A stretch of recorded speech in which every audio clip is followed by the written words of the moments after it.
So that's what we're talking about now. So this is something that the devil can use. This is one of the main things I think the devil uses in the church. You know, as a Christian, our job is not to cause offence and not to take offence. You know, we can be people who are very, very gracious, and we would never take offence. We would never give offence, I should say. But when it comes to taking offence, we're really good at it. We can really be offended. But we wouldn't cause offence. But of course, what happens with that? There's an imbalance there, isn't there? Because, you know, we can't be like that. It doesn't work. It doesn't work in reality. That's where we become the kind of Christian church that is really not honouring to God. So, speaking the truth, expressing our anger, not letting the sun go down our anger, and being prepared to look for peace all the time, that's the Christian response. And then the devil can't get a foothold. The devil can't use that to cause divisions and problems within God's church. Or even outside, for people to say, you know, those Christians, they're a right bunch, you know. They're not very nice people, you know. They don't speak the truth, you know. They stab you in the back as quick as look at you. You know, they're not very gracious to you. They're all, you know, they say one thing and then they do something else. You know, so you don't know where you stand with them. And they're all nice to your face, but when they go away, they're horrible. You know, and they're very judgmental and very critical. And so on and so forth. And the anger that comes in on that by not speaking and dealing with things goes on.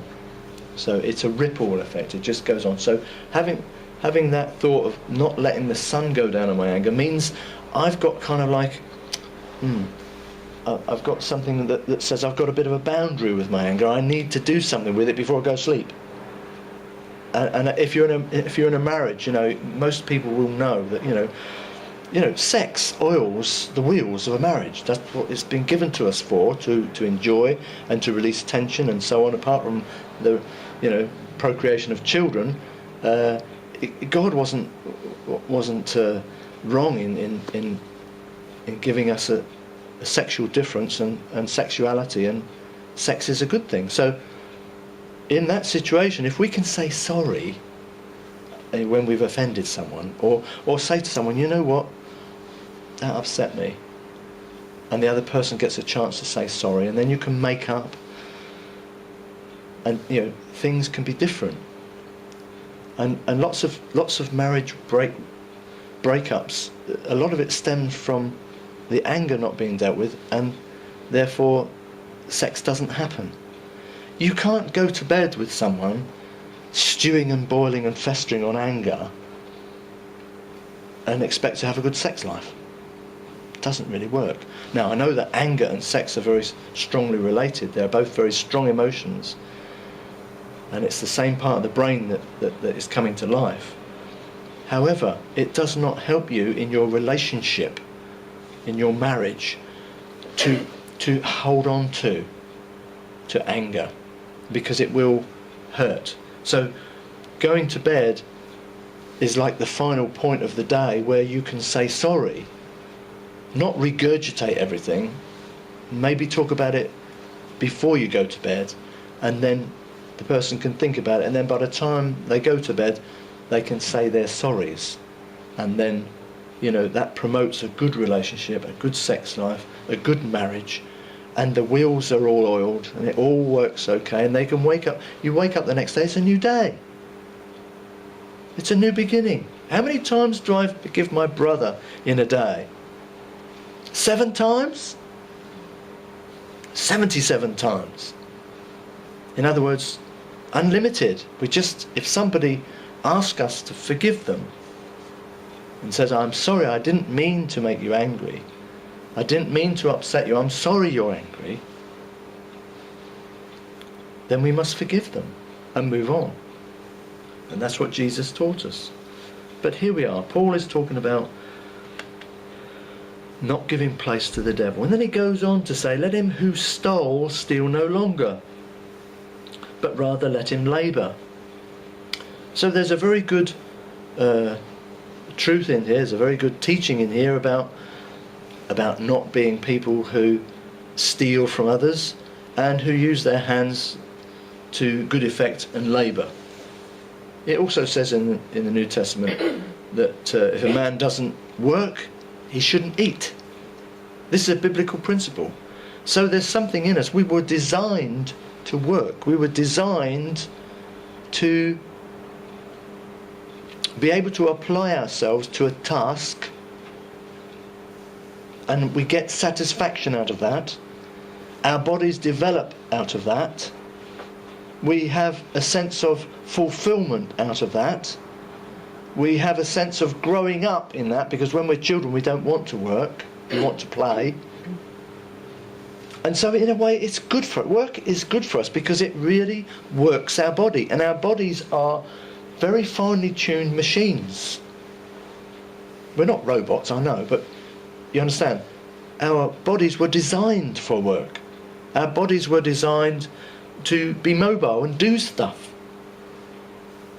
And if we don't use our bodies in the right way, then the blood supply, the arteries start to get hardened, and the blood supply doesn't get to the places. And there are all manner of medical reasons why I could probably, research and tell you why it's a good idea. But it also gets rid of toxins in our body. And is it any surprise that people that are on tablets and on benefits and that aren't working sometimes can start to really go downhill? I've seen many people that are actually in the system that gradually go downhill, and it starts to affect them physically and it starts to affect them mentally. Now, we need to work. We need to do something with our bodies. So whatever we can do, we should be doing. And we may be disabled, but there may still be things we can do. And we have to find a balance. We have to work through how we get there. So labouring, working, doing work for God, even if we can only use our mouth. I mean, I saw a picture of one guy who had no legs and no arms. And he was still an evangelist. And he was quite a good evangelist. And he was quite coherent in what he said. And he was very convicted in what he said. And his love for God really came through. And this guy with no arms and no legs, we think we've got it a bit hard sometimes, is actually on TV telling people about God. He's doing something. And even in his passion for God and in his movements, even though he's got no arms and legs, you can see he's working the muscles in his abdomen, and he's doing something for God. He's doing something for the community. He's doing something for others. What an amazing man. So we can't say that we can't do anything. We can't go down that route. It's wrong. It's not a biblical principle. So if that is if that's right, even though we may be worried about all sorts of things, we have to work towards being responsible and working our bodies and being healthy in our minds. Because we know too, don't we, that people who sit around and say, well, I'm overweight, you go, okay, well, stop eating then. Okay. I mean, you don't get it in without opening your mouth and putting it in. And people who are obese and in hospital and putting a strain on the National Health Service and the rest of it, to be honest, you go out to McDonald's and you see them walk through the door, and there's this big person that comes in, and this little mini big person comes in behind them, and another little big mini person comes in behind them, and you think, well, hang on a minute, do they understand what normal portions are? Do they understand what greed is? Do they understand that, if you just stop putting stuff in there, it stops getting bigger? It's very simple. And they even got to a point where they do a they'll actually cut off staple off part of your stomach so you don't eat so much. Well, what does that say? That suggests that that's what's happening, that people don't know when to stop doing that. And in the same way, they don't know when to stop doing that. That we talk things out and we say all manner of things sometimes, and we need to get a handle on our tongue.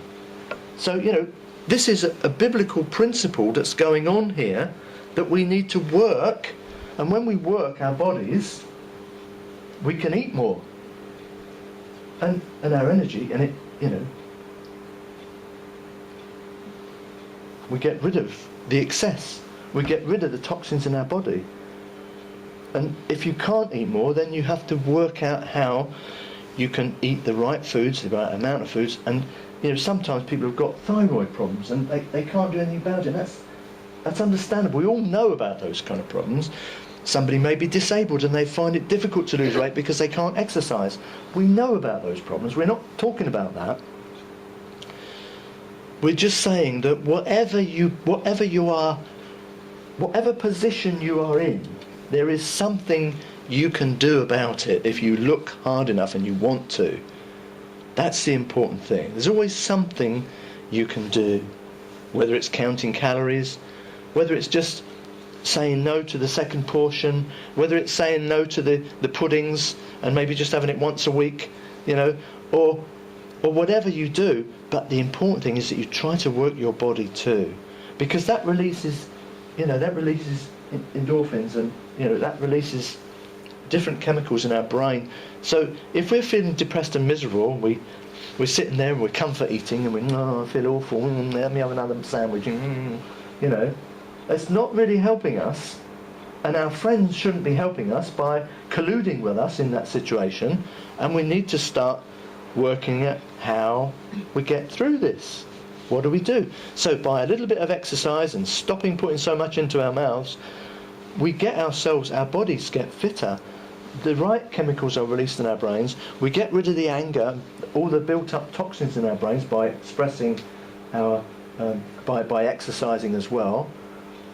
So it all works in the right way. So to have a body that is designed to labour, is designed to do good things rather than to just sit around, is something that we need to all work at. And we need to be listening to what Paul's saying here, that it means that working with his hands what is good, that he may have something to give him who has need. So let's stop the selfishness aspect of it as well, and stop thinking about, well, I don't really need to work because I've got this, I've got that. But think, if I did work, I could actually give to others. I could give more to others, and therefore, labouring in the Lord, labouring in service to God, there's always something I can do. There's always some way I can get to serve God and to use my body and to use my brain for God, like that man with no hands and arms, no arms and legs. We ought to be able to find a way of putting our resources to work for God. I think that's really important, that we try to do that some way, somehow. And it may not be the message that we're expecting today. I didn't expect this message to come from these verses, but that's what's coming out. And so it's pretty obvious that God is trying to say something to us today. And it's not a criticism in the sense that I've got a downer on anybody or anything, but I'm trying to work out how this applies to life. How do we apply this idea of anger? How do we apply this idea of labouring and not having idle hands and stealing or not doing anything productive? Because we're also told about the talents as well, aren't we? If you've got a talent, you should use it, or you could lose it. I think we have a talent. We've been given a Bible.